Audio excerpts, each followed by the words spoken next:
भाई साहब, कर्नाटक में कांग्रेस बजरंग दल जैसे हिंदू संगठन पर बैन लगाने की बात कर रही है। आप इस पर कुछ बोलते क्यों नहीं? हाँ? नहीं बोलता। क्यों? जब हमारे हिंदू कर्मचारी ओपीएस की मांग के लिए पंचकुला में खट्टर की लाठियां खा रहे थे, तब बजरंग दल कुछ बोला था क्या? जब हमारे हिंदू युवा नौकरी की मांग के लिए सड़कों पर पिट रहे थे, तब बजरंग दल कुछ बोला था क्या? जब हमारे हिंदू नौजवान अग्निपथ के विरोध में आंदोलन कर रहे थे, तब बजरंग दल कुछ बोला था क्या? जब नौकरियों में धांधली, पेपर लीक जैसे मुद्दों पर हिंदू विद्यार्थी धरना प्रदर्शन कर रहे थे, तब बजरंग दल कुछ बोला था क्या? जब हमारे सैकड़ों हिंदू किसान दिल्ली के बॉर्डर पर धरना देते देते शहीद हो गए थे, तब बजरंग दल कुछ बोला था क्या? जब हमारे हिंदू भाई बहनों के लाखों करोड़ रुपए लेकर ललित मोदी, नीरव मोदी, मेहुल चौकसी, विजय माल्या जैसे चोर भाग गए थे, तब बजरंग दल कुछ बोला था क्या?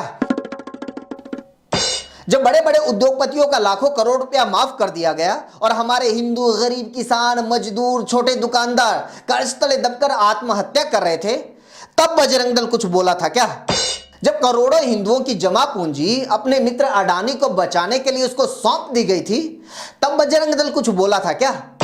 जब कोरोना में लाखों हिंदू बिना ऑक्सीजन, बिना इलाज, बिना दवाइयों के मर रहे थे, तब बजरंग दल कुछ बोला था क्या?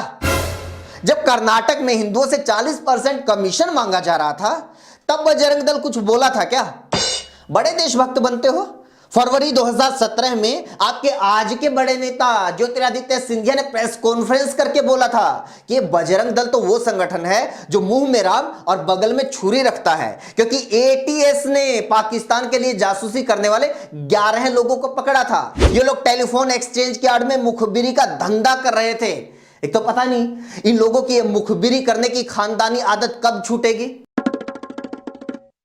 ज्योतिरादित्य सिंधिया ने कहा था, देशद्रोहियों का रिश्ता देश के बड़े राजनीतिक दल भारतीय जनता पार्टी के साथ जुड़ा पाया गया है।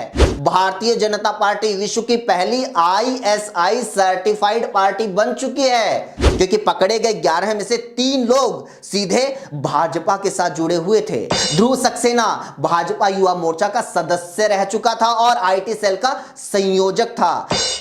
जितेंद्र सिंह भाजपा पार्षद का नजदीकी रिश्तेदार था और तीसरा आदमी बलराम सिंह बजरंग दल का सदस्य था और जासूसी गिरोह का मास्टरमाइंड था। बता, तब देश के साथ इतनी बड़ी गद्दारी हो रही थी, बजरंग दल कुछ बोला था क्या? अबे बजरंगी के सबसे बड़े भक्त तो देश के पहलवान हैं, जो पूरी दुनिया के धुरंधरों को हराकर देश के लिए मेडल जीत कर लाते हैं। आज वो ही पहलवान इंसाफ की मांग को लेकर जंतर मंतर पर बैठे हैं। बता, बजरंग दल कुछ बोल रहा है क्या? बजरंग दल पर बैन लगाने से हिंदुओं का अपमान होता है, तो बता, बजरंग पुनिया को धरने पर बैठने के लिए मजबूर करने से सनातन धर्म का सम्मान बढ़ता है क्या? बजरंग दल कभी जंतर मंतर पर बैठी हिंदू पहलवान बेटियों के समर्थन में किसानों, मजदूरों, कर्मचारियों, बैंक कर्मियों, एलआईसी कर्मियों, दुकानदारों, बेरोजगारों, विद्यार्थियों, युवाओं, किसी के समर्थन में आज तक एक भी शब्द बोला हो, तो हम बजरंग दल के समर्थन में बोलने क्या, उसके लिए भूख हड़ताल पर बैठने के लिए तैयार हैं। हिंदुओं का समर्थन चाहिए तो हिंदुओं के असली मुद्दों के लिए साथ खड़ा होना पड़ेगा। पार्क में टीनेजर लड़के लड़कियों को पीटने से